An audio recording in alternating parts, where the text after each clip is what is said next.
pray for your family. We pray for your diocese.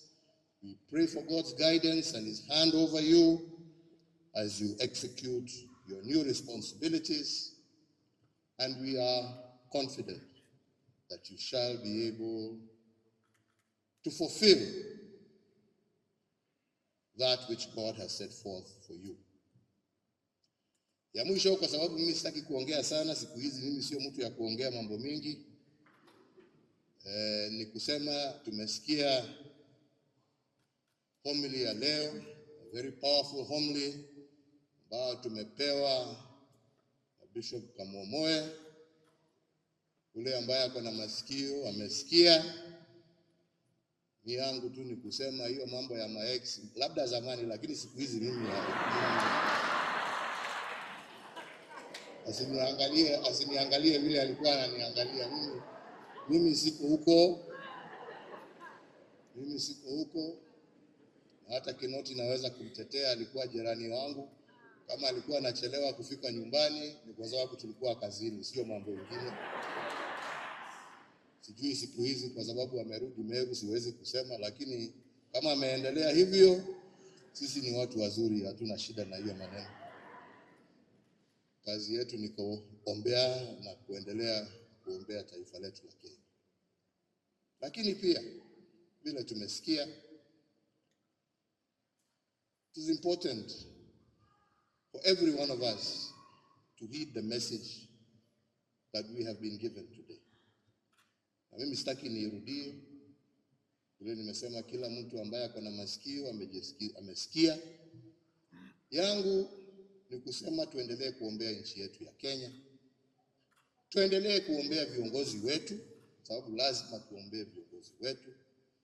Lakini pia tuendelee kuomba ya kwamba viongozi wetu watafungua masikio na roho zao na wasikie kilio cha wananchi ambao wanaongoza.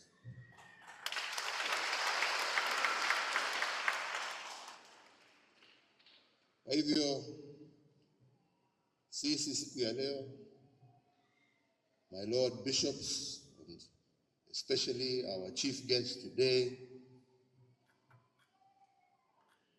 Bishop Jackson, we wish you the best. May you continue with the great work of spreading the gospel. But even as you heal souls, may you also help give this country direction.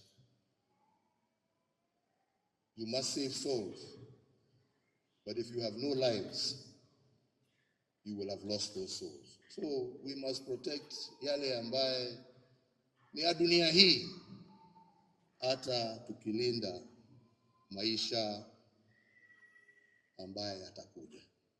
The two go hand in hand. And as I've always said, you as the church have a moral responsibility to ensure that our nation stays on the right path. Kwa hayo machache na mengi, nasema Mungu awabariki wenzangu, Mungu awalinde, na tutaendelea kutembea. It will not be the last. Bado tutakuja tu kutembea tena na tena, mkitualika. Bishop Cyrus Celestius Mugambi. Bishop Celestius amefanya kazi mingi katika taifa hili letu la Kenya. Ametuhudumia na amewahudumia hapa Meru, na hata mimi amenihudumia, kwa sababu kwa kazi hiyo ingine nilikuwa naye.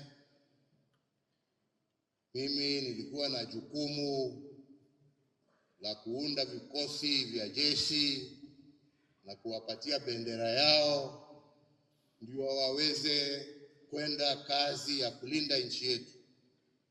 Lakini mbele ya waende kazi, mimi nikiwapatia bendera na amri, Bishop Mugambi kazi yake ilikuwa kuombea hiyo kikosi na kuombea hiyo bendera. Kwa hivyo kazi yake sio ya hapa Meru. kazi yake ni ya nchi ya Kenya, na tunaendelea kumtakia mema akiendelea mbele. Na nimwambie maisha ya kuwa mtu ambaye amestaafu ni mazuri sana, na kuwa umestaafu bado ukiwa na nguvu, kuna responsibility. Unaangalia wale wengine kwa TV tu, ukiwaangalia vile wanaendelea, kwa sababu wengine wanafikiria hii makazi ni rahisi. Kwa hivyo incoming Bishop Jackson, Bishop now, soma kwa karibu hiyo miezi ambaye mtakuwa pamoja na Bishop Mugambi, kwa sababu hii si kazi rahisi. Wengine wanaiona tu, unaona mtu akitembea ati unaona ni mkubwa, unafikiria ukubwa ndio kazi. Moja utajionea. Wengine naona wanajionea tayari. Si kazi rahisi. Kuongoza and to shepherd your people is not an easy job.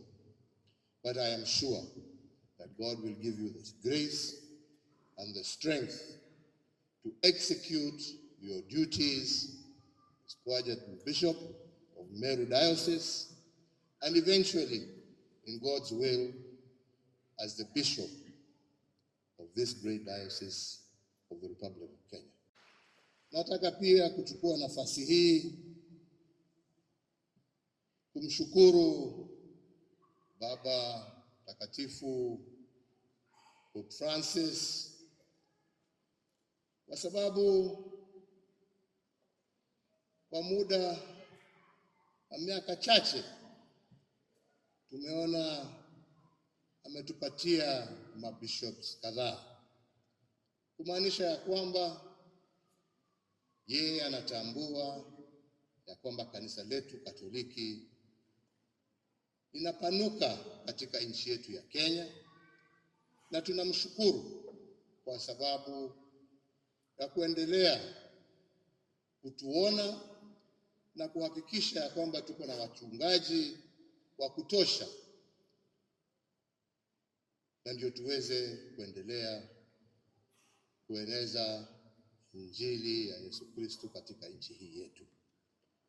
Na tukimshukuru, twasema pia tuamuombea afya yake, azidi kujisikia nafuu na awe na nguvu ya kuendelea na kazi ambaye atufanyia.